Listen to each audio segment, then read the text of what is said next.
Hello and welcome to Get a Shift On.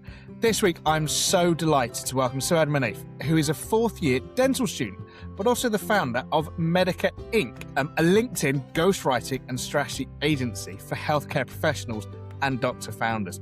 She helps clinicians who are brilliant at what they do, but possibly a little bit invisible online, helping them translate their expertise into content that really builds that authority and opens doors beyond just the clinic. She's proof that you don't need to be fully out of healthcare to start building something of your own.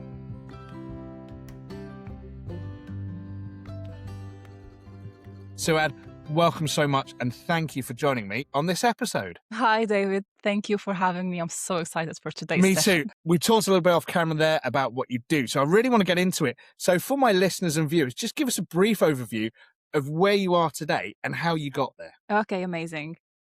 So obviously you mentioned that I'm a fourth year dental student and yeah, I do that full time, of course. And on the side, so I do LinkedIn ghostwriting, which basically means that I work hand in hand with doctors, healthcare professionals, and we sit down, we have like debriefs or like basically like this podcast session where I ask questions, I interview them, and then I translate whatever insights they say, whatever thoughts that they have into bite-sized, understandable, easy to read LinkedIn posts that are designed to perform well.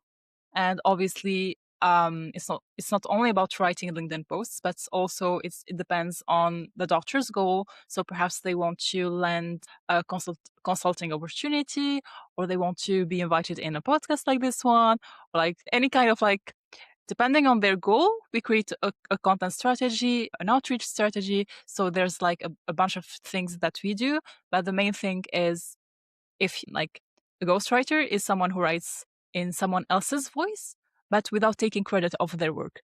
So you are an invisible writer, which is kind of cool.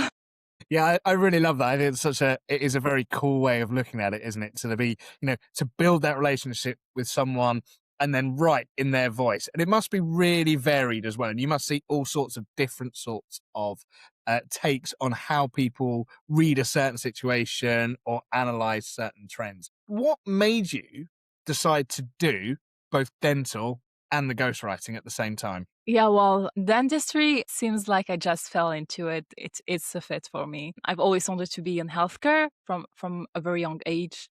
And I believe like the influence of my dad, he's a doctor. We have a lot of doctors in our family. So it kind of felt like, okay, this is a road that I want to choose for myself. And unfortunately, I had a rough year in 2024. I've been diagnosed with PCOS, and I failed my third year of dental school. And at the time, it was very hard to deal with. At least right now, I can smile about it, I can laugh about it. But at the time, I felt like my world was crumbling. Everything was so hard. I felt crushed. The only way through was by taking the pen and writing. Um, that's why I picked up my I always had this passion for writing, and so it was like the right fit, the right time to reconnect with that passion and just write. And so a very dear person in my life introduced me to LinkedIn and told me like, hey Suad, you are an amazing writer, and this is a platform where it's like it's basically written form, so it dominates. For example, in Instagram, there's like videos and other formats, but on LinkedIn, you can still manage to reach people through written words, and it doesn't have to be too long. So it sounded like the right fit for me at the time, and it is obviously right now.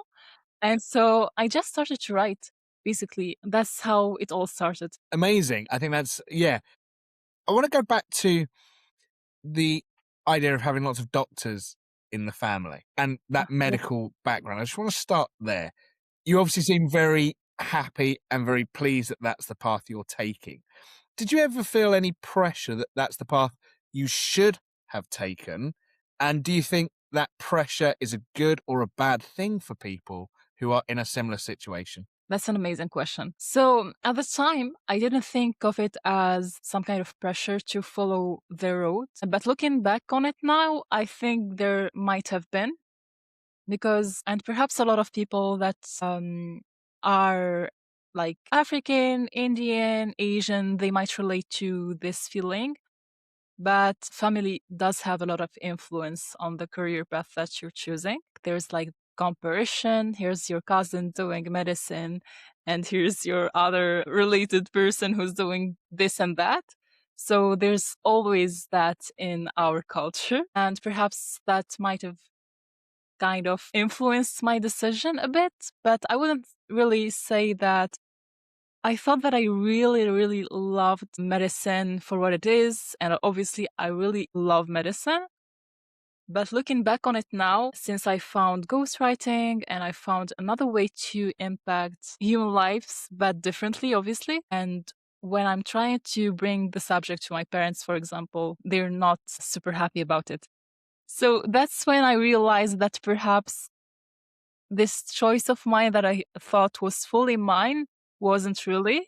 Because when I'm trying to get out of this situation, like I'm thinking about perhaps not going into dentistry full time, or perhaps at a certain time going all in on ghostwriting, traveling the world, working remotely. They're not thrilled about that. So, As you will know, you are not alone in that feeling by a long stretch. And I think I speak to a lot of people who I describe as having a career built on a fault line, because it is that the pressure from family, like say cousins, brothers, sisters, mums, dads, grandparents, who all push towards that certain career, often medicine, sometimes law, accountancy, the high ticket, high value sort of, respected jobs. And I think when people are pushed into that, that's when they get 5, 10 years down the line and realize that's not the route they wanted to take at all. And that's when that pressure starts. So I'm very pleased that you seem to have found that early on. And I think running the two side by side is completely possible. And why shouldn't you be able to do that? With your writing, do you niche completely within healthcare? yes. So I chose to niche down because it's like my transferable skills. I am already a dentist, I'm studying dentistry, and I can easily translate my knowledge and help others in healthcare, basically. So, yeah. You mentioned skills. Did you have any skills, or have you found any skills since you've been ghostwriting that you didn't realize were valuable at the time, but are now used well with what you do? Yeah, so I think the biggest one would be obviously writing. So before it always used to be just as a means for me to just vent or like enjoy myself. I used to write short stories when I was younger. I used to try and like write fan fiction. I don't know if you're familiar with fan fiction. No. It's basically when so it's basically when you pick characters from a movie or show that you like and try to build your own story based Okay. on those Great. characters. For example, if you didn't like the ending or you didn't like something about how the main story goes, you take the characters and build your own thing. And I used to love doing that. It's just like I didn't really think that writing was a useful skill and how dumb I was, really. Some of it, yeah, it was based on my family's influence. They didn't value writing, writers, teachers, and I really came back. I think they are the most amazing people. We need teachers in our world. Writers, obviously, they do impact us like with so writing, obviously, that's the biggest one. And something else, I thought that being an introvert and a listener wasn't such a useful skill. And turns out that it was. When you're trying to interview people, it's an amazing skill to have. So these are the two skills I'd say I didn't think were useful before, but now I use them daily. Excellent. Thank you. I think that's so important to share. When you wrote the fan fiction, the stories, the vent for yourself, was it truly just for yourself, or did you ever have them published anywhere? Did you put them out online? Or was it really just that internal reflection? Yeah, so I did publish them somewhere. There's this platform called Wattpad, and basically it's a place where a lot of writers anonymously would write their own stories chapter by chapter. And it's like a community for writers. This was around 2016.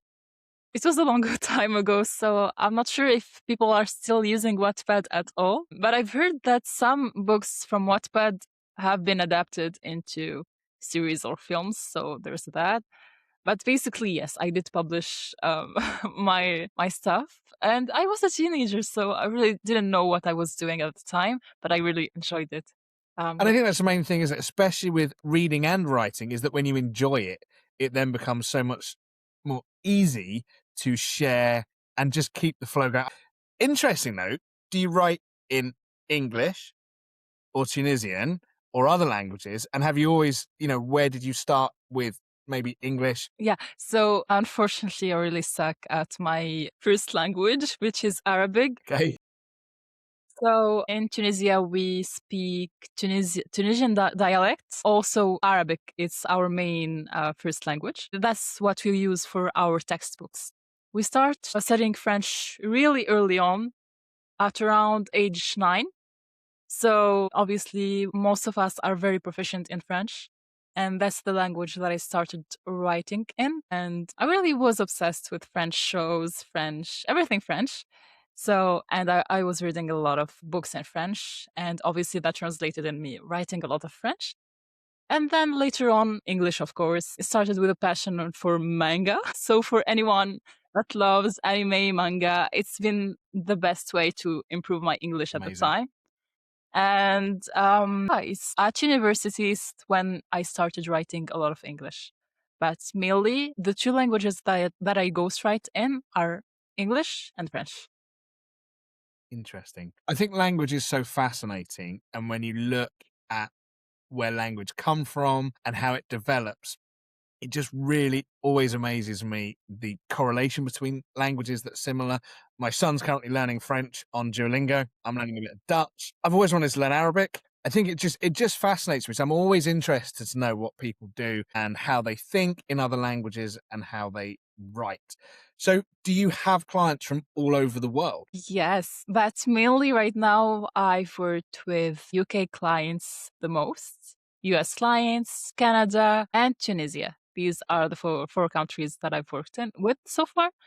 Hopefully, we'll be expanding globally. Oh, I'm sure so. And with those languages as well, the possibilities are wide. Okay, so when a doctor or a healthcare professional first comes to you, what is it that they are actually missing in their own writing, and what do they want to get from using a ghostwriter such as yourself? Okay, so what I've noticed, surprisingly, or not so surprisingly, a lot of doctors are amazing writers. And I'm sure that you can relate to that. You told me like you write yourself. And the problem that I see with doctors, they're trying to complicate things. They're trying to write everything down. So the problem with the writing is it's really good, but it's dense. It's trying to say too much. And on LinkedIn, if you want to perform well, you should try to stick to one clear idea per post. You need to optimize for clarity, but also optimize the first 2 lines for attention. So you're trying to grab people's attention the fastest, and you're trying to hook them in, make them read something that is very coherent, very easy to read, very light, but also trying to maintain your tone of voice. So we're basically trying to do a bunch of different things, and it's like a balance. But really, doctors, that's what they struggle with. They struggle to translate their writing, their complex, amazing medical writing, research writing, into something that is more accessible to the public. And also, they struggle with perfectionism. So sometimes doctors will never post because they keep rethinking and overthinking their posts and editing and removing. So yeah, I think having a ghostwriter will just allow you to take that load off your mind and learn to let go of perfection in a way. So not really, so not in a bad sense, not in the sense that we're not trying to write something that is good and almost perfect, but in a sense that we're trying to optimize for results and not the actual writing. You're not publishing a book. And a LinkedIn post will only stay in their feed for about 3 to 4 weeks. And then the algorithm will do its thing and the post will be buried. So it's not like the post will stay there forever. Obviously, it is there. If someone wants to look it up, they can. But what I'm trying to say is it isn't as permanent as doctors think. A LinkedIn post is very volatile, and that also gives us the chance to reiterate. If you like that idea or you think that it might resonate, but it didn't, you can test it out again. You can rewrite it in a different way.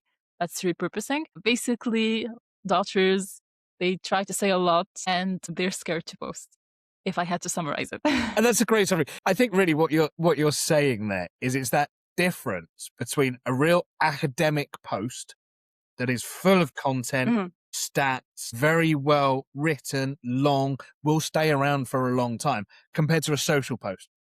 And I see that is that discord that you're trying to solve, Yes. and absolutely do solve for them, because they are those perfectionists, highly qualified.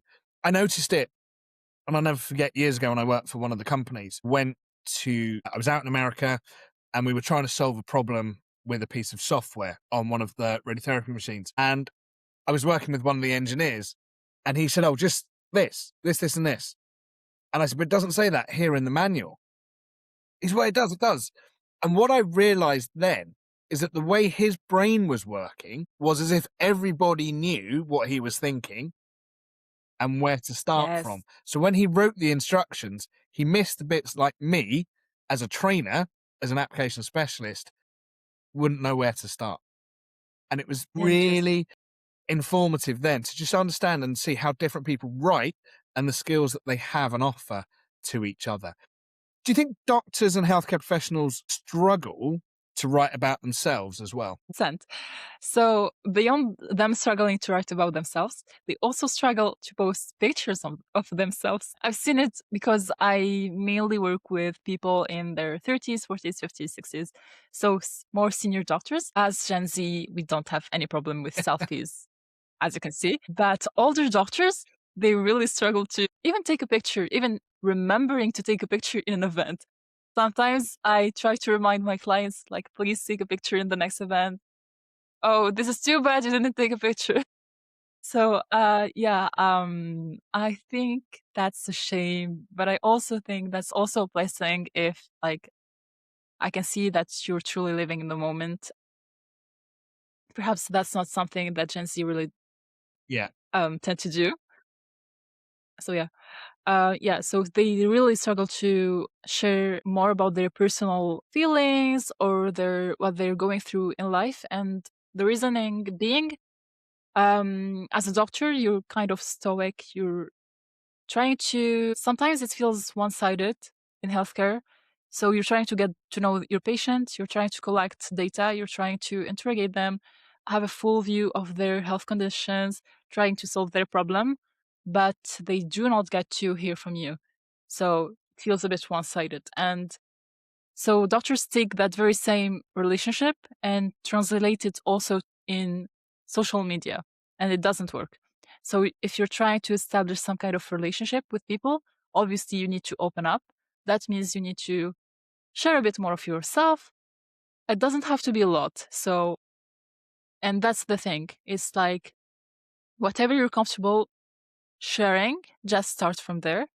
But obviously, if you're trying to build something online, if you want people to choose you, they need to find something to like about you. Obviously, that can be your love for biking, hiking, singing, like kids, you're a family man, whatever that thing is, you need to share a bit. I think you've really hit the nail on the head there with that. I think the older generation, kind of half include myself in that, but we'll talk about beyond where I am as well. Very stoic, you use that word, and it's such a good word. And professional as well. And I think a lot of people of that generation, of the older generation, taking a selfie, I won't say at the bedside of a patient, but you know what I in theatre or something like that, is seen as very unprofessional. And I am the doctor, you are the patient, and we must have this divide. But more and more people want to know the clinician, they want to know who they're working with. And in a world where we are so open and free, I think you have to break down some of those barriers to really push forward and sell who you are as a person. I don't even want to talk about it really, but when you look at privatizing medicine and in a situation where there are private clinics, that is a whole different story of how a clinician can move Yes, from one side of the fence, as it were, to another, where marketing, sales has to come in and you have to share that experience. If you want to come to me to come to you as the private GP specializing in testosterone therapy, I need to know that you are the doctor to go to for all the reasons that you and exactly. I get on with, not the fact that you're the best clinician. So I think it's so Exactly. important. What advice do you give to those clinicians that you speak to about writing if they just come to you as just for questions before you start working with them? So, the tool that I swear by, and a lot of writers swear by too, is Hemingway Editor, in the sense that it helps you visualize your writing. So it is color coded. This is basically, I'm also a healthcare professional, so I did also struggle with the same point, which is I sometimes write longer sentences, complicated. So Hemingway Editor allows you to see, for example, if a sentence is very hard to read, it's in red. So obviously, we hate red. It feels like you're being Yeah, examined yeah. and you see a lot Nobody of like likes red. red. Yeah. So you will obviously go there, try to fix it, to make it more easier to read, like change things. And really, I will being able to visually see that helps me personally a lot and helps the doctors that I coach. And also, the second tip is to space your sentences. So on LinkedIn, a lot of doctors will write in paragraphs. All it takes is just to space it into lines. So one line, white space, one line, white space, and it makes the post much more easier to read. That very simple trick will make the most impact. So these are two tricks that I tell my clients to do. This is Cassie, where all the world's billboards are just a few clicks away. Find your favorites on a map, add them to your campaign, and off you go. So whether you're a small business or large enterprise, if your brand has grand aspirations, take it beyond the feed and onto the streets with Cassie. You've given some great information and great tips on writing there. So not long paragraphs, white space between each line. There are so many LinkedIn experts, advice, the algorithm's doing this. How do we cut through that noise and find what really works? Or is it just a case that whatever is right for us? hmm Okay. So obviously, the algorithm plays a huge role. There is no doubt. And there is no doubt also that those that started in 2022, 2023, 2024 had a big advantage. The numbers say so. If you want, I can share with you a link. And it has like a breakdown of how much impressions fell and what are the current median numbers. So basically, there are tools that you can use to kind of have an idea, or like LinkedIn creators that you can follow just to be up to date in the median numbers.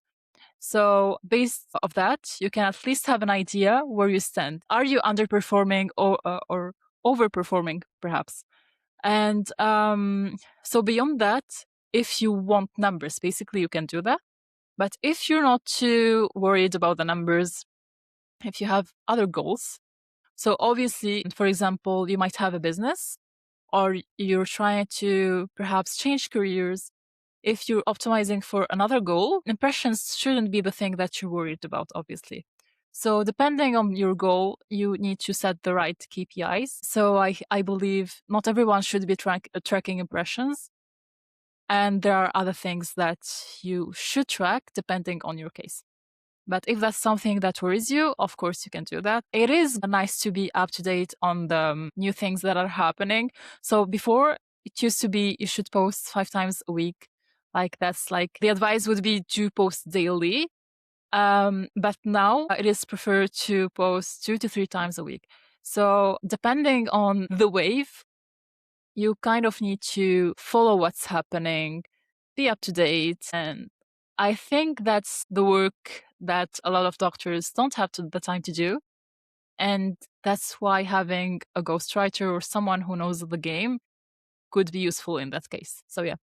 For impressions, you need to, so for example, based on what I've noticed with doctors, there are certain topics that 100% resonate really, really well. So these are, for example, introduction posts, anything related to just reintroducing yourself to LinkedIn would be a high performer. For example, if you use the trick of, so on LinkedIn, you can literally post milestones, right? So instead of, so you can use that format of milestones, but insert a picture of yourself instead, or keep that, but write about a certain key milestone in a certain way that is not super generic, of course. That can be anything related to, for example, if you finished a project or you're collaborating. So these perform well too. Anything related to burnout or your personal story also performs really, really well. If you're a doctor trying to transition or change careers, or you're doing something, those perform. Obviously, the posts around I've unified it to this conference, yada, those perform too. So basically, these are the safest options. But obviously, if you want to know for sure what works for you, you need to experiment. That means you need to set your own strategy.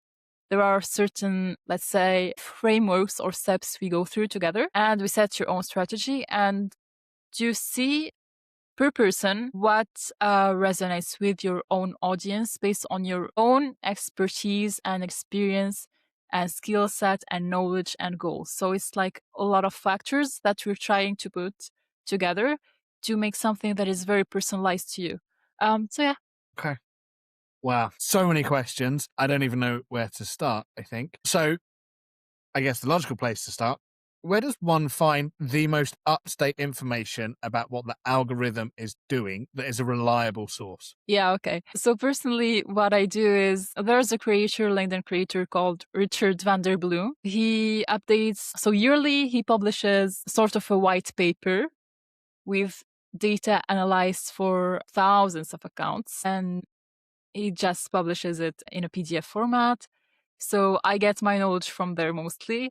But also there's Alicia Les or something like that. So there's like a few creators that I follow, but mostly all my information I get from Richard van der Bloem. So if you want to invest in that and read it, go through it, he's amazing. I shall spend my afternoon doing that, because obviously I'm trying to build a presence on LinkedIn as well. So it's always good to know.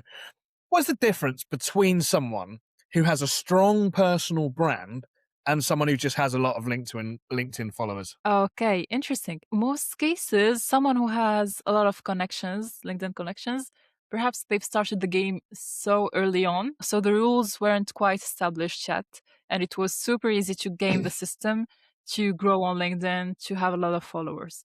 So I think it depends on a lot of factors, but having a lot of connections doesn't equate necessarily to having a strong personal brand. But a lot of cases, you see a lot of people with amazing personal brands have a lot of connections. Yeah. So I don't think that's where you should look at necessarily. But LinkedIn connections, if you're doing the right steps, if you're building your personal brand the sustainable way, you will grow eventually. So I'm not really worried about that. I'm not worried about the connections necessarily, but there are things that you can do to automate the game, to automate growing connections. There's like automation tools you can use so that you don't spend yourself like literally pressing connect. So yeah, there's that. And so for a strong personal brand, I say anything that is coherent, that is reflective of yourself. So a strong personal brand should be authentic to you. It shouldn't be performative, of course, and I should recognize you. So if I see you online and I read from you, and then I meet you in person, I should be able to match the person to the post and to the profile. And if I can't, then it means that you're building your personal brand wrong, and it wouldn't be working so well for you.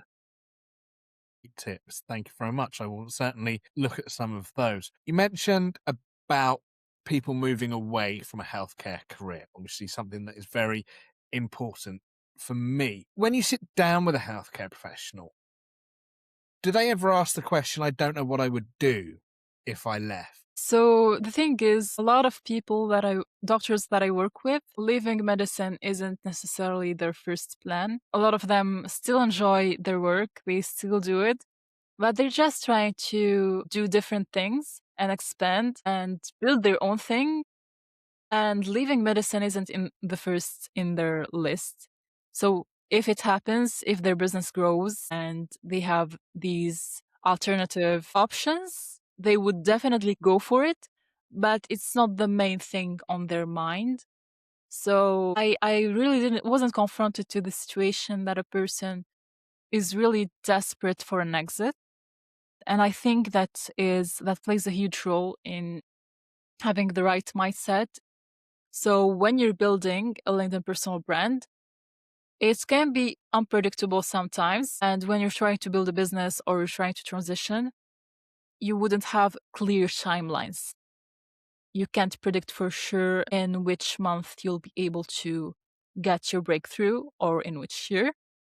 So having that cushion, having something, which is medicine for us, is very important. People don't really come up to me and ask me, what can I do? And I want to exit right now. Didn't happen. And I don't think they are the right fit to work with me anyways, because they will be really needing desperately for that change. And this isn't any magic wand. There's no magic trick you need to build. And it takes around 6 months to a full year to really start seeing results on LinkedIn, like solid results. I think that's really important, actually, for people to understand. There is no magic wand. Like all of these, people that profess quick fixes, quick bucks, Yeah. it doesn't, No. there is no silver bullet, right? It just doesn't work. If you could give just one tip to someone looking to grow, what is the smallest step someone could take today to start building that visible authority on LinkedIn? Okay. So can I make it too? You can, of course, absolutely make it too. Okay. So it's very important that you optimize your LinkedIn profile. Before anything else, that's the first thing that I would do. That means no more gray banner or banner that showcases the sea or the sun. You need to be intentional about your banner, which is basically that background behind your profile picture. Think about it as your free billboard. What would you put in a billboard if, for example, someone came up to you and said like, hey, you have free estate, you can use this to publicize yourself. So you need to think about that in that way and use your banner in a smarter way just to, for example, showcase services that you've done or perhaps a key statement that you bid by, anything that attracts and calls people to stay longer and to look, and it makes you look good. You need to think about the banner. It's very important. Basically, the full optimization, the LinkedIn profile optimization, is the very first step that we do before even thinking about a content strategy, before thinking about an outreach strategy or a comment strategy. That's the very first thing that we work on, is to optimize your LinkedIn profile. So yeah, profile optimization, that's also like having a clear picture of yourself that looks professional. That's very important and underrated. You have no idea. That picture can make or break the trust. And it happened to me personally. I'll be judging. I'm being honest. I do judge people. If you're using a picture from, I don't know, like perhaps you're in a nightclub or like, or like you're hiking or something and it's not clear, you have sunglasses on, I'd be judging for sure. And a lot of people will be judging too. I'm just being honest. And do you know what? I really like the honesty, actually, because I think sometimes people shy away from that and shy away from the fact that we are humans and we want that human connection.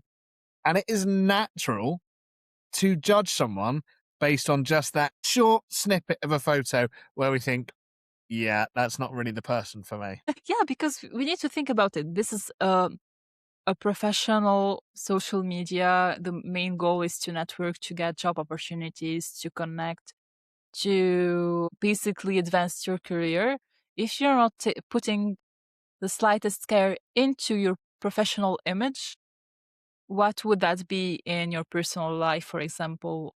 It's just like the very first thing you need to think about. This is like for everyone to see, and this is solely professional. So obviously you need to take care of that. It's very obvious. So obviously optimizing the full profile, not only the picture and banner, we're talking tagline, about section, featured section, experience section, everything. And then the second thing would be to engage. So engagement can be far more important than writing your own posts.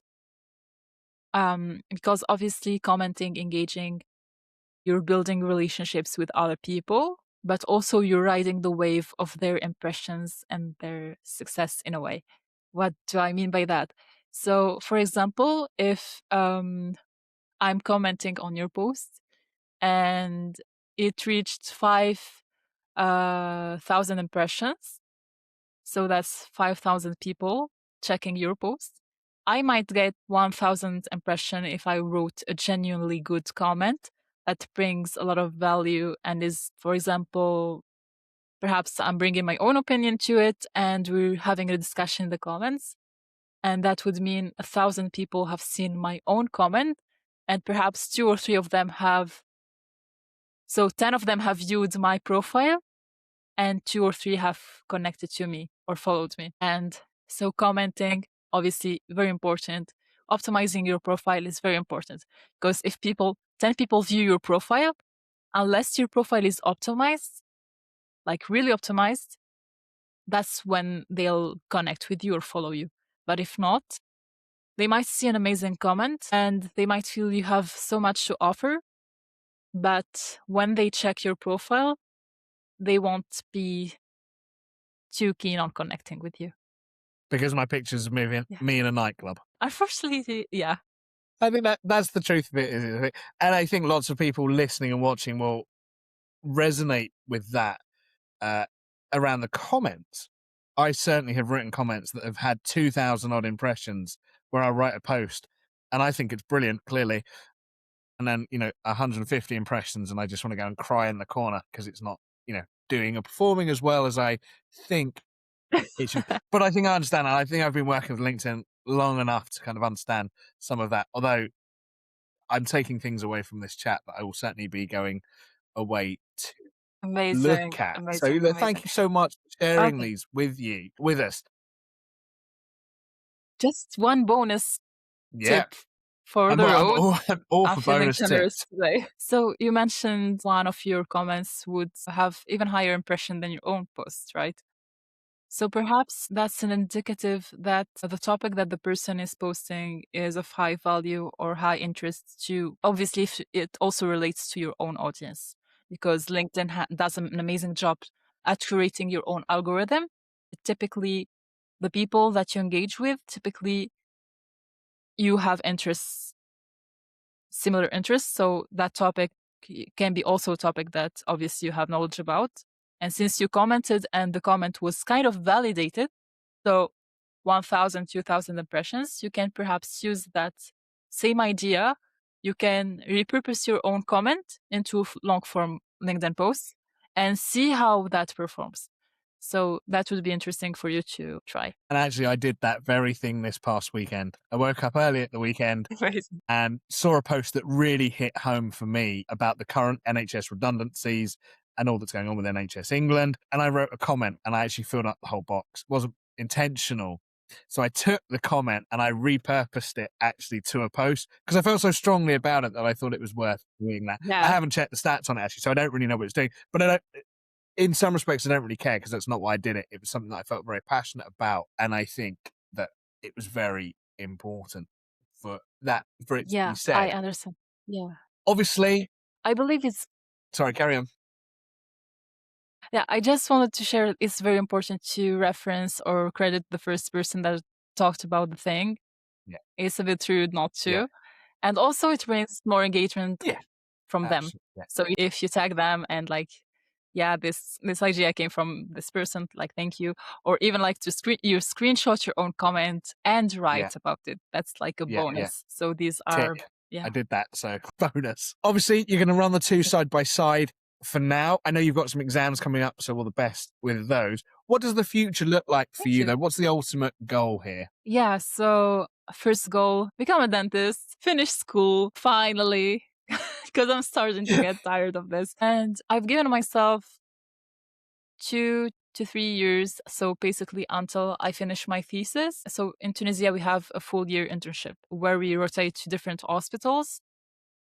And basically, where I'm looking at, it takes me up to 2 to 3 years to finish everything, my full journey.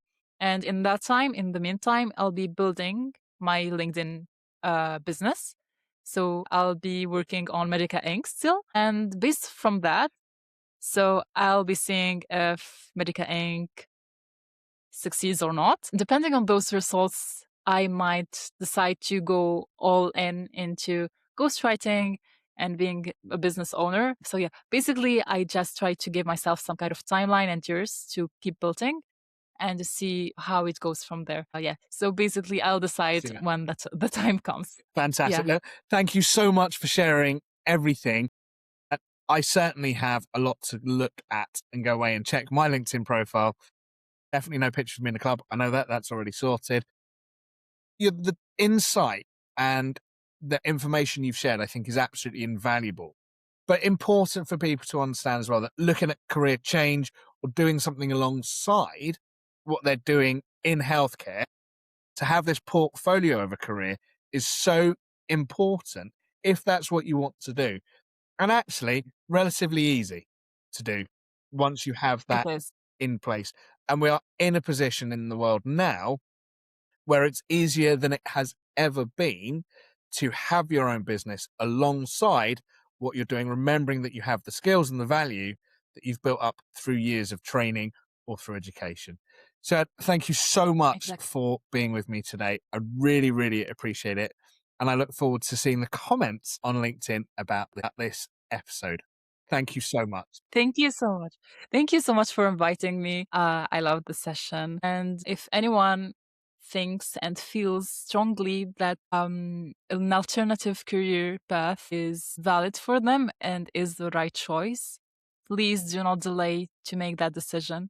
It's very important that you go on those instincts and to do things. Do not delay the decision making. So yeah, that's what I want. You know what? I couldn't have said it any better myself. Sometimes we just have to step out and do those things for us. Not because our parents wanted us to, but because we wanted to. And that sometimes is the hardest thing, but really the most freeing and rewarding that we can do. So thank you. Exactly.